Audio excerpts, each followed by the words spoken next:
बेटा कारक, कारक किसे कहते हैं? संज्ञा या सर्वनाम के जिस रूप से उसका संबंध वाक्य के अन्य शब्दों तथा क्रिया से जाना जाए उसे हम कहते हैं कारक। नेक्स्ट है हमारे पास कारक को प्रकट करने के लिए। अब कारक दिखाएंगे कैसे? हम उसके लिए कुछ चिन्हों का प्रयोग करते हैं।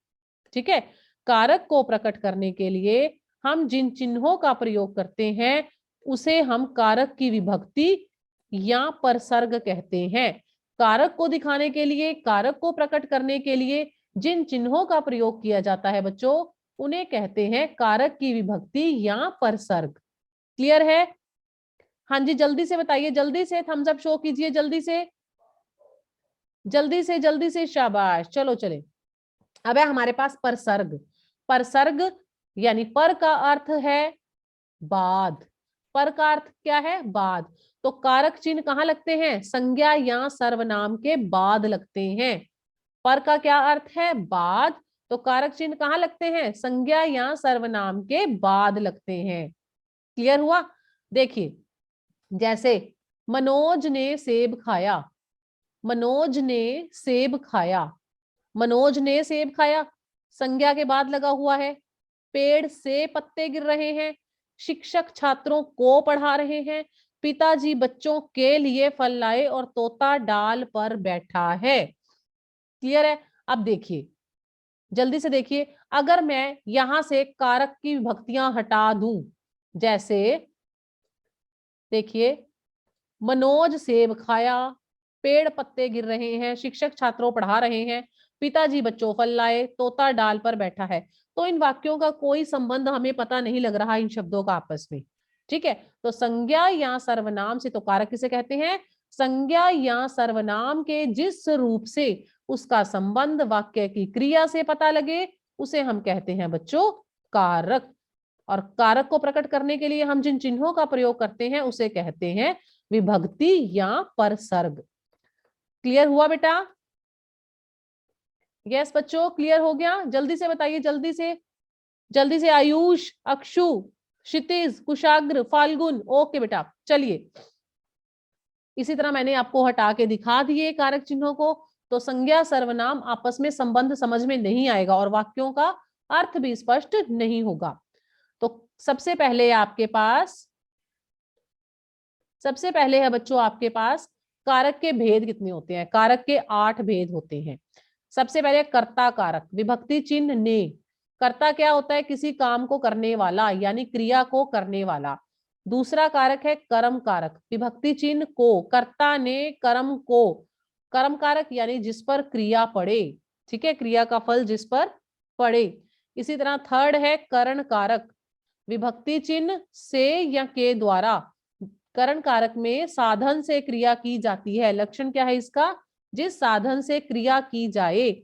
नेक्स्ट है संप्रदान कारक, विभक्ति चिन्ह को के लिए। हाँ बिल्कुल आदर्श, बिल्कुल मिलेगी पीपीटी। ठीक है, आगे भी तो मिल रही है ना डेली आपको।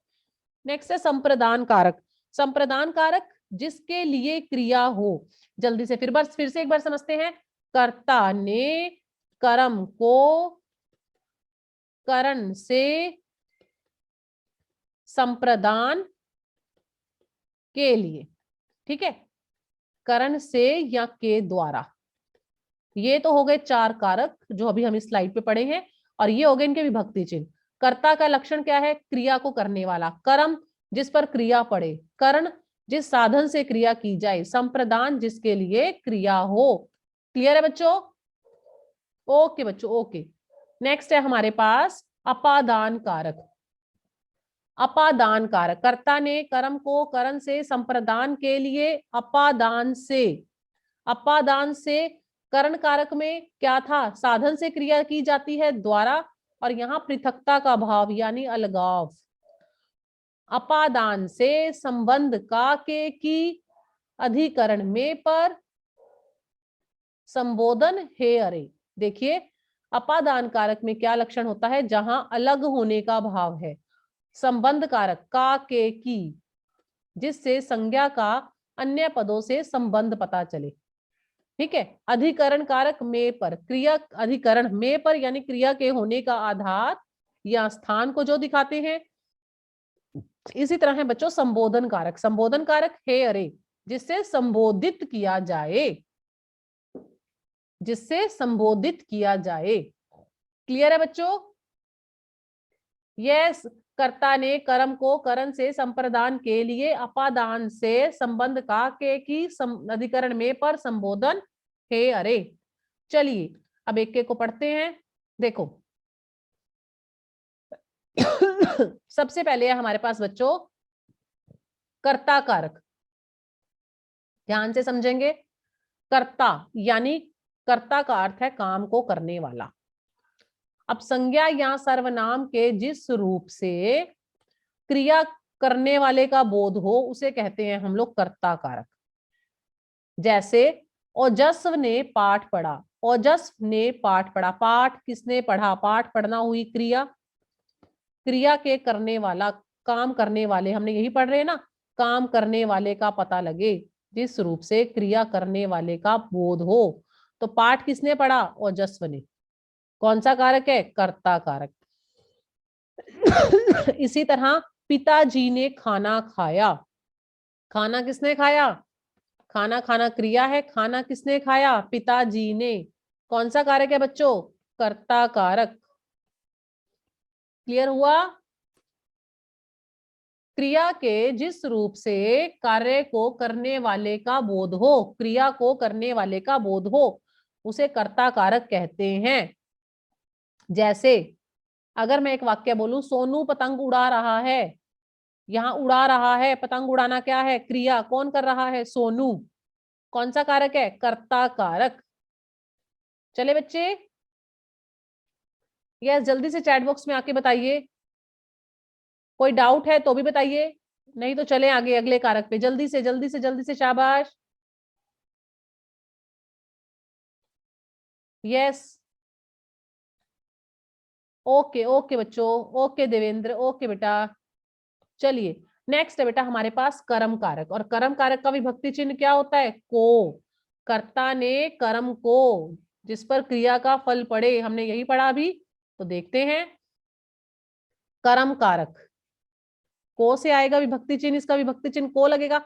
संज्ञा या सर्वनाम द्वारा दी गई क्रिया का फल जिस पर पड़ता है, संज्ञा या सर्वनाम द्वारा जो क्रिया का फल है वो जिस पर पड़ेगा उसे कर्म कारक कहते हैं। देखिए माँ ने बालक को सुलाया। अब सुलाना क्या है? क्रिया। ठीक है, माँ ने किसे सुलाया? बालक को सुलाया। कर्म।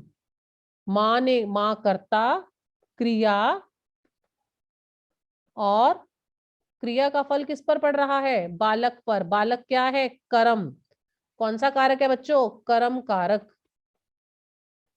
इसी तरह दूसरा एग्जाम्पल देखिए, अध्यापक ने छात्रों को पढ़ाया। पढ़ाया क्रिया, पढ़ाना क्रिया का फल किस पर पड़ रहा है बच्चों? छात्रों पर।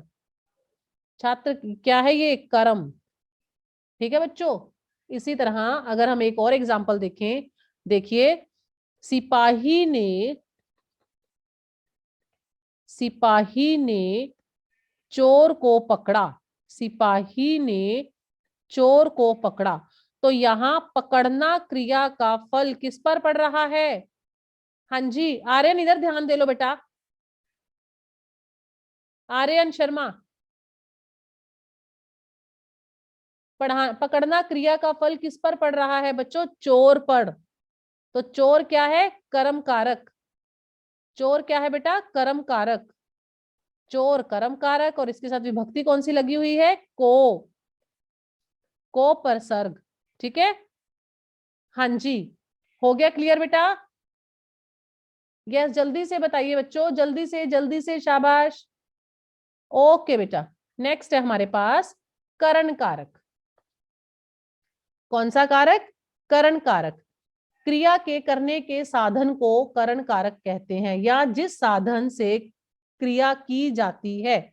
अब यहाँ पे करण कारक में से और द्वारा का प्रयोग आप करके देखेंगे। जिसकी सहायता से कोई काम हो, जिसकी सहायता से हम काम कर रहे हैं, वह संज्ञा या सर्वनाम शब्द करण कारक कहलाता है। जैसे कंस कृष्ण के द्वारा मारा गया। कंस किसके द्वारा मारा गया? मारा गया क्रिया किसके द्वारा हुई है? कंस के द्वारा। कंस किसके द्वारा मारा गया? कृष्ण के द्वारा मारा गया। ठीक है, द्वारा, सहायता से, करण कारक, या बढ़ई ने आरी से लकड़ी काटी। बढ़ई ने लकड़ी काटी किसकी सहायता से? आरी से। तो कौन सा कारक है बच्चों? करण कारक, क्योंकि जो लकड़ी काटी गई है वो आरी की सहायता से। बढ़ई ने लकड़ी काटी किसकी सहायता से? आरी से। ठीक है, तो लकड़ी काटने में किसके द्वारा काटी गई? आरी द्वारा, आरी से। तो इस कारक में क्या होता है? क्रिया के करने के साधन को क्रिया साधन से की जाती है, और इसका विभक्ति चिन्ह क्या है बच्चों? से। इसी तरह हम एक और देखते हैं, जैसे बच्चा खिलौने से खेल रहा है। बच्चा खिलौने से खेल रहा है। यहां खिलौने से खेलने का काम हो रहा है। खेल किससे रहा है? खिलौने से। खेल रहा क्रिया किसके द्वारा की जा रही है? बच्चा किससे खेल रहा है? खिलौने से। क्रिया साधन से की जाती है, तो कौन सा कारक है बच्चों? करण कारक। यस, कोई डाउट बेटा यहां तक? हाँ जी, कोई डाउट बच्चों? करण कारक में क्रिया साधन से की जाती है। तो यहाँ बच्चा खेलने में किसकी सहायता ले रहा है? बच्चा खेल रहा है किसके साथ? खिलौने के साथ।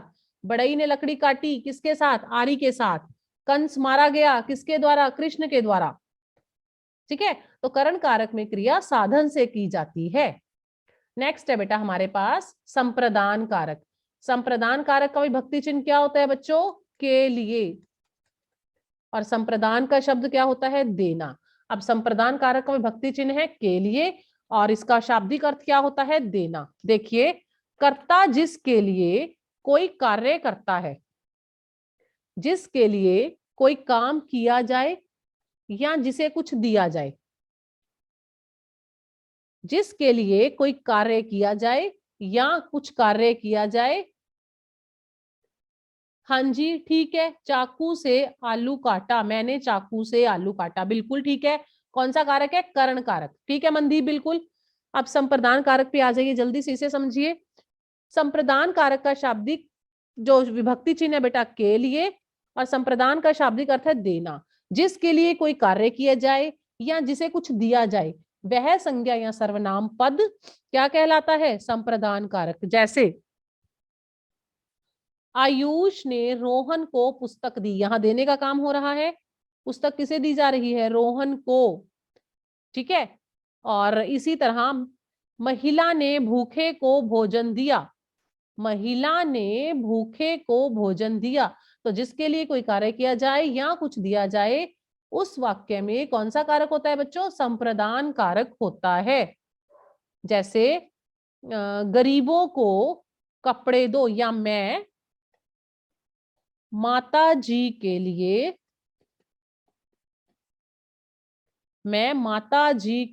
दवाई लाया। मैं माता जी के लिए दवाई लाया हूं। तो इस वाक्य में कौन सा काम हुआ है? माता जी के लिए दवाई लाने का काम हुआ है। तो हमने क्या पढ़ा? संप्रदान का अर्थ क्या है? देना। जिसके लिए कोई कार्य किया जाए या जिसे कुछ दिया जाए, वह होता है संप्रदान कारक। हाँ जी बच्चों, कोई डाउट इस कारक में? जल्दी से बताइए। आदर्श, अक्षु, फाल्गुन, देवेंद्र, अथर्व, आर्यन, साहिल, कुशाग्र, क्षितिज।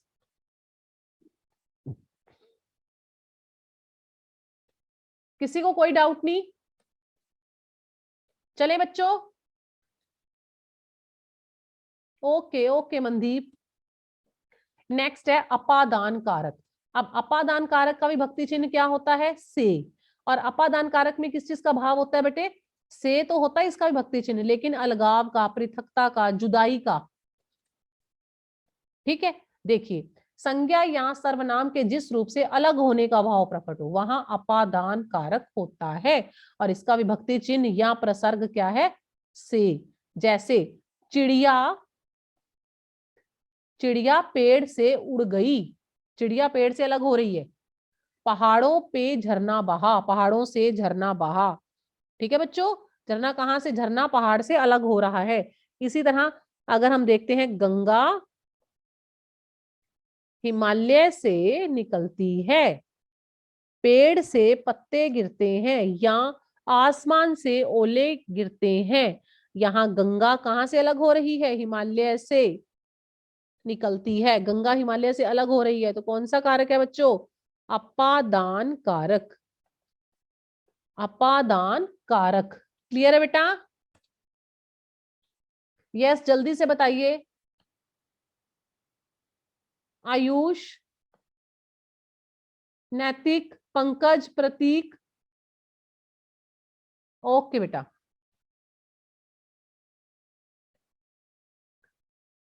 नेक्स्ट है बच्चे हमारे पास संबंध कारक।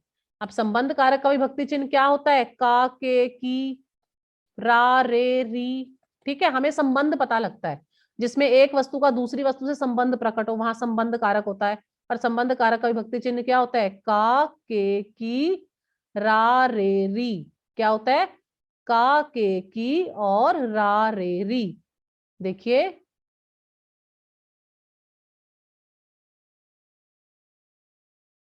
इसी तरह है बच्चे हमारे पास। हाँ जी, देखो बेटा,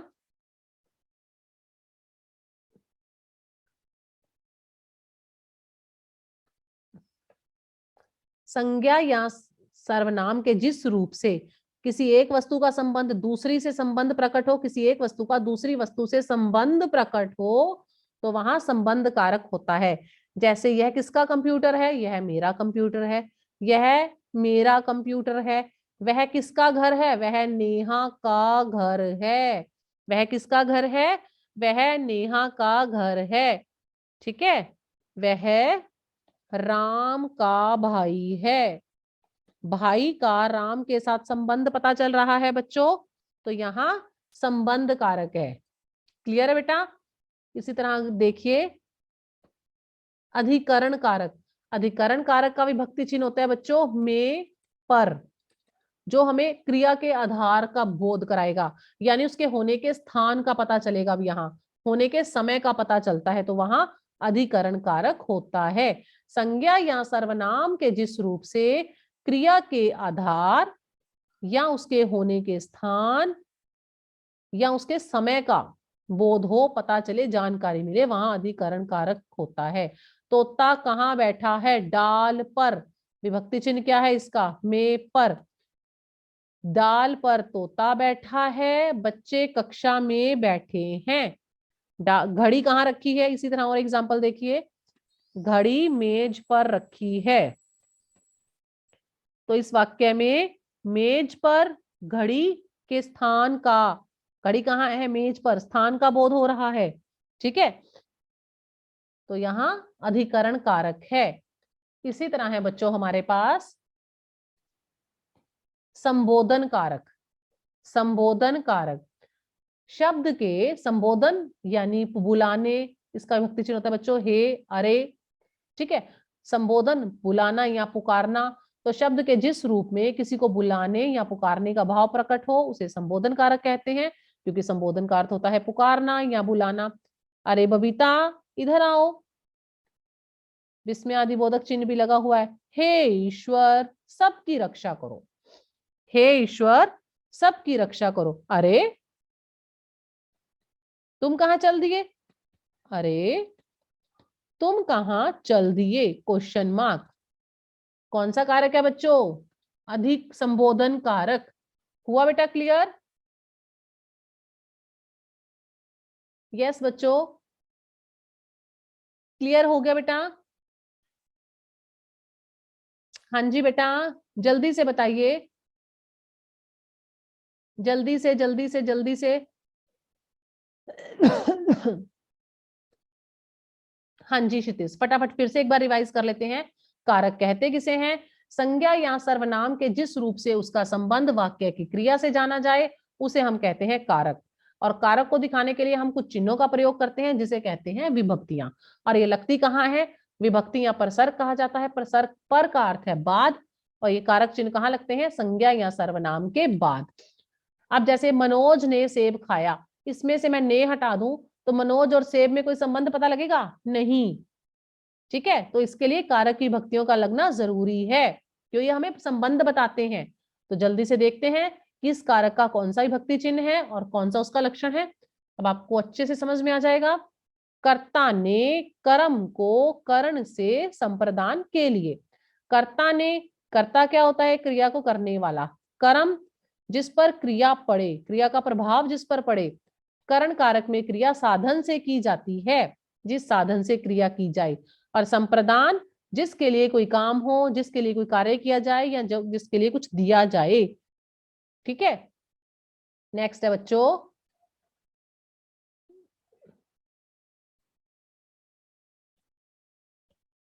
अपादान कारक। अपादान कारक का विभक्ति चिन्ह क्या होता है? से, यानी यहाँ पृथकता का, अलगाव का भाव होता है, जहां अलग होने का भाव हो, अपादान कारक। संबंध में संबंध बताया जाता है का के की। किसका संबंध? संज्ञा का अन्य पदों के साथ संबंध पता चलेगा। अधिकरण में पर, जो क्रिया के आधार को बताएगा, स्थान को बताएगा, समय को बताएगा। और संबोधन, हे अरे, पुकारना या बुलाने का भाव हो, जिसे संबोधित किया जाए। क्लियर है बच्चों? चलिए,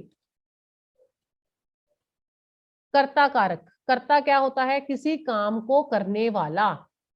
काम को करने वाला कर्ता। संज्ञा या सर्वनाम के जिस रूप से क्रिया करने वाले का बोध हो, वो होता है बच्चों कर्ता कारक। जैसे ओजस्व ने पाठ पढ़ा। पाठ किसने पढ़ा?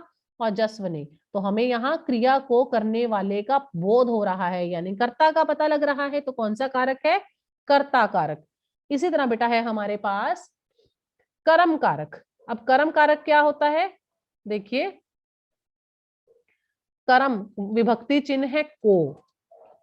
कर्म कारक का विभक्ति चिन्ह है को, तो संज्ञा या सर्वनाम द्वारा दी गई क्रिया का फल जिस पर पड़ता है, क्रिया का फल जिस पर पड़े, उसे कहते हैं कर्म कारक। और कर्म कारक का विभक्ति चिन्ह क्या है? को। माँ ने बालक को सुलाया। यहाँ किसको सुलाया? बालक को सुलाया। क्रिया का फल किस पर पड़ रहा है? बालक पर। बालक क्या है? कर्म। ठीक है, माँ सुलाने वाला यानी माँ है कर्ता। सुलाया क्रिया का फल किस पर पड़ रहा है बच्चों? बालक पर। तो बालक क्या है यहाँ? कर्म। और कारक कौन सा है? कर्म कारक।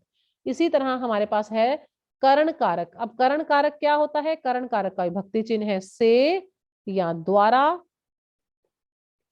इस कारक में क्रिया साधन से की जाती है। साधन से क्रिया होती है, इस चीज को ध्यान में रखिए। यानी साधन से, यानी जिसकी सहायता से कोई काम हो, वह संज्ञा या सर्वनाम शब्द क्या कहलाता है? करण कारक कहलाता है। जैसे बढ़ई ने आरी से लकड़ी काटी। बढ़ई ने लकड़ी काटी। ठीक है, अब बढ़ई काटने वाला, ये तो हो गया कर्ता। लकड़ी काटना, ये हो गया क्रिया। काटी किससे? आरी से। तो ये क्या है? करण कारक। काटना क्रिया किससे हुई है? साधन से। किस साधन से? आरी से। तो कौन सा कारक है? करण कारक। तो करण कारक में क्रिया बच्चों साधन से की जाती है। क्लियर है? चलिए, नेक्स्ट है बेटा हमारे पास संप्रदान कारक। अब संप्रदान कारक का विभक्ति चिन्ह क्या होता है? के लिए। संप्रदान कारक में क्या होता है इसकी परिभाषा? कर्ता जिसके लिए कोई कार्य करता है या जिसे कुछ देता है, उसे संप्रदान कारक कहते हैं। और संप्रदान कारक का शाब्दिक अर्थ क्या है? देना। तो जिसके लिए कोई कार्य किया जाए या जिसे कुछ दिया जाए, वह संज्ञा या सर्वनाम शब्द संप्रदान कारक होता है। जैसे आयुष ने रोहन को पुस्तक दी।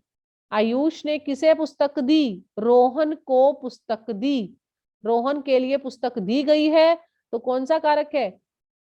हाँ जी, जिसे कुछ किया, जिसके लिए कोई काम किया जाए, यहाँ दिया जाए, यहाँ देने का काम हो रहा है पुस्तक रोहन को, तो कौन सा कारक है बच्चों? संप्रदान कारक। कौन सा कारक है बेटा? संप्रदान कारक। नेक्स्ट है बच्चे हमारे पास अपादान कारक। कौन से वाला? मनदीप, कौन से वाला बेटा?